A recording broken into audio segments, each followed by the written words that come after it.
Good evening students. आज हम class 11th का मैथ्स का टॉपिक कॉनिक सेक्शन स्टार्ट करने जा रहे हैं। कॉनिक सेक्शन प्यारे बच्चों कोऑर्डिनेट ज्योमेट्री का ही एक पार्ट है। हालांकि हम इसको जूनियर क्लासेस में नहीं पढ़ते, हम इसको 11th से पढ़ना स्टार्ट करते हैं। जूनियर क्लासेस के अंदर खाली हमने बहुत छोटी छोटी बातें पढ़ी कोऑर्डिनेट ज्योमेट्री के बारे में कि एक्स और वाई एक्सिस कैसे काम करते हैं और स्लोप कैसे काम करता है, ये हमने 11th क्लास में पढ़ा था। स्लोप के बारे में हमने बहुत अच्छे से जाना था कि स्लोप जो है एक लाइन की टिल्ट के बारे में बताता है कि इस लाइन को प्रॉपर डायरेक्शन कैसे मिलने वाली है।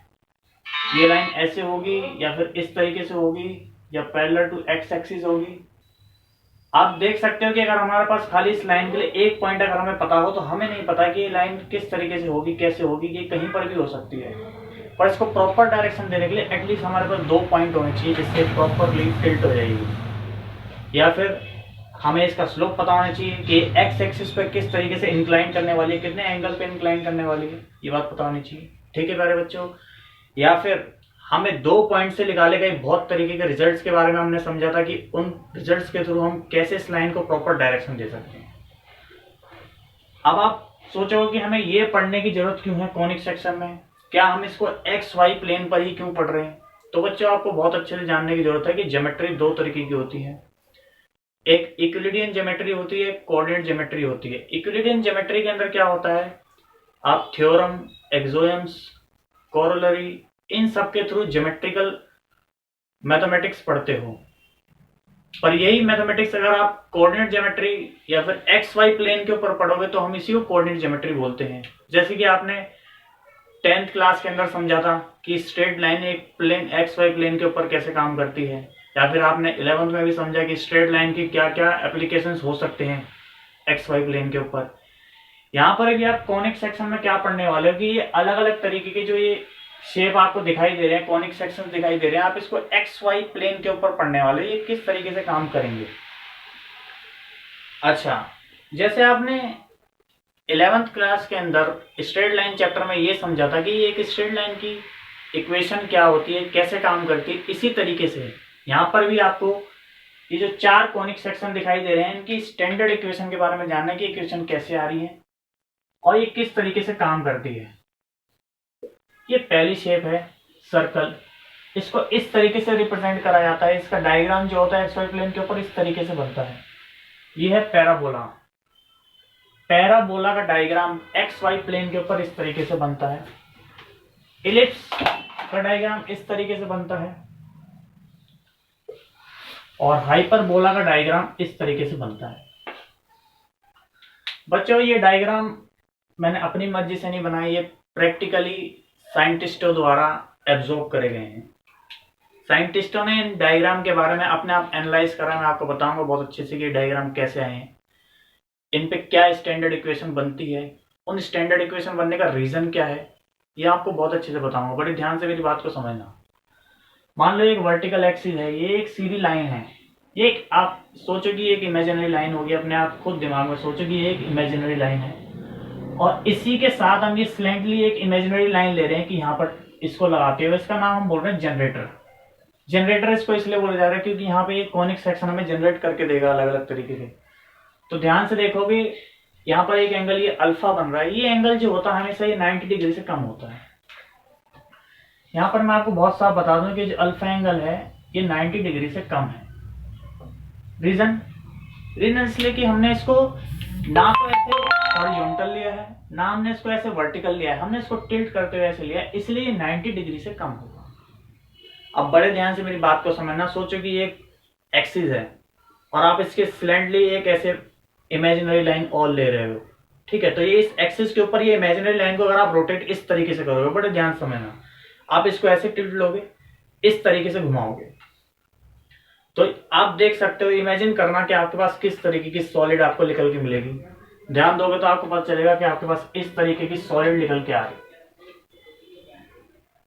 प्यारे बच्चों, आज हम खाली सर्कल के बारे में बात करेंगे कि सर्कल की इक्वेशन कैसे आई है और सर्कल इस सॉलिड में से कैसे बना है। बड़े ध्यान से देखना, अगर हम इसमें से किसी भी जगह खाली इस पॉइंट को छोड़ के, क्योंकि ये खाली सिंगल पॉइंट है, यहाँ पर हमें कोई सॉलिड नहीं दिखाई देती, हम यहाँ पर क्या करते हैं, प्लेन शीट से ऐसे इसको कट करते हैं, प्लेन शीट से अगर हम इसको कट करेंगे तो ध्यान रखना जो क्रॉस सेक्शन तुम्हें मिलेगा, याद रखना मैंने खाली क्रॉस सेक्शन की बात करी है।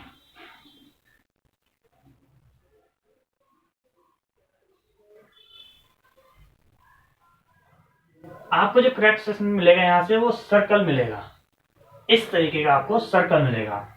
अब सर्कल के बारे में बहुत अच्छे से आपको पता होगा कि सर्कल क्या होता है, ये सेट ऑफ ऑल पॉइंट्स होता है जो एक फिक्स पॉइंट से क्या होते हैं, इक्वी डिस्टेंस होते हैं। सर्कल के बारे में आप बहुत अच्छे से जानते हो कि ये एक फिक्स पॉइंट हुआ, यहाँ पर ये जो भी पॉइंट है ये सारे का जो डिस्टेंस होगा ये हमेशा क्या होता है, बराबर होता है। अगर आप इस पर डिस्टेंस फॉर्मूला लगा के देखोगे तो आपको हमेशा बराबर वैल्यू मिलेगी जो कि r के बराबर होती है।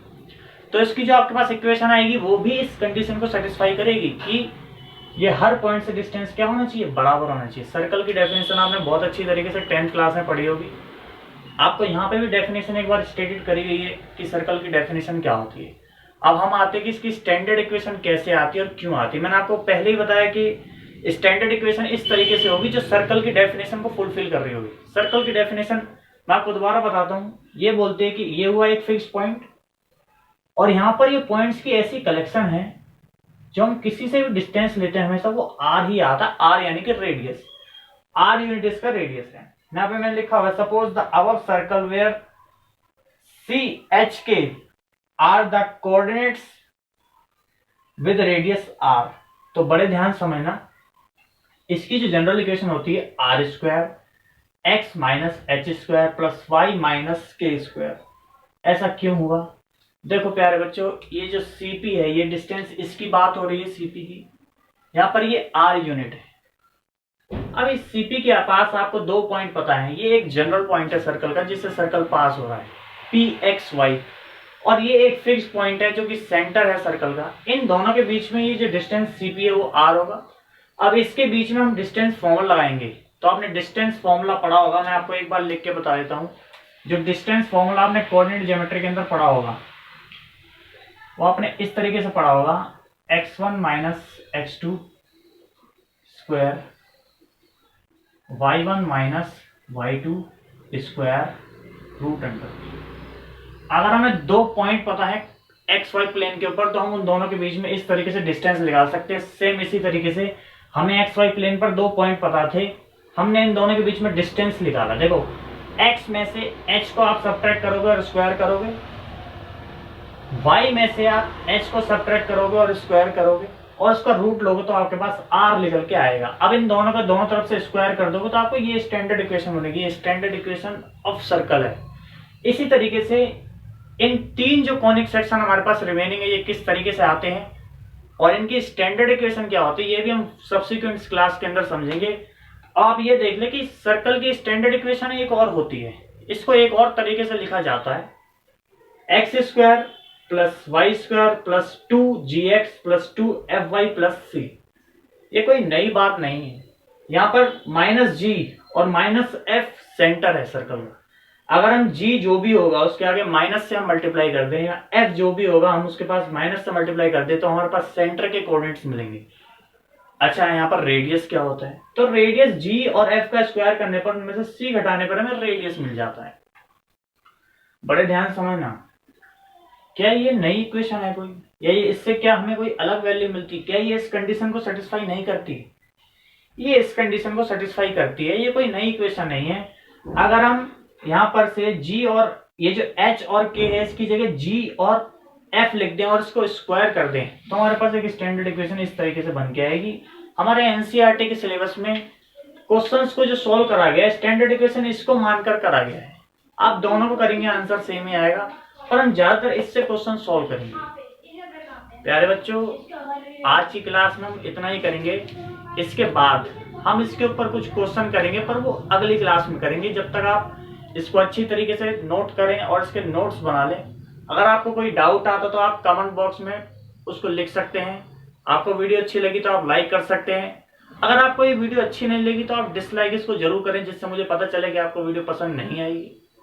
और आप ऐसी वीडियो देखना चाहते हैं तो हमारे चैनल को सब्सक्राइब कर दें। Thank you.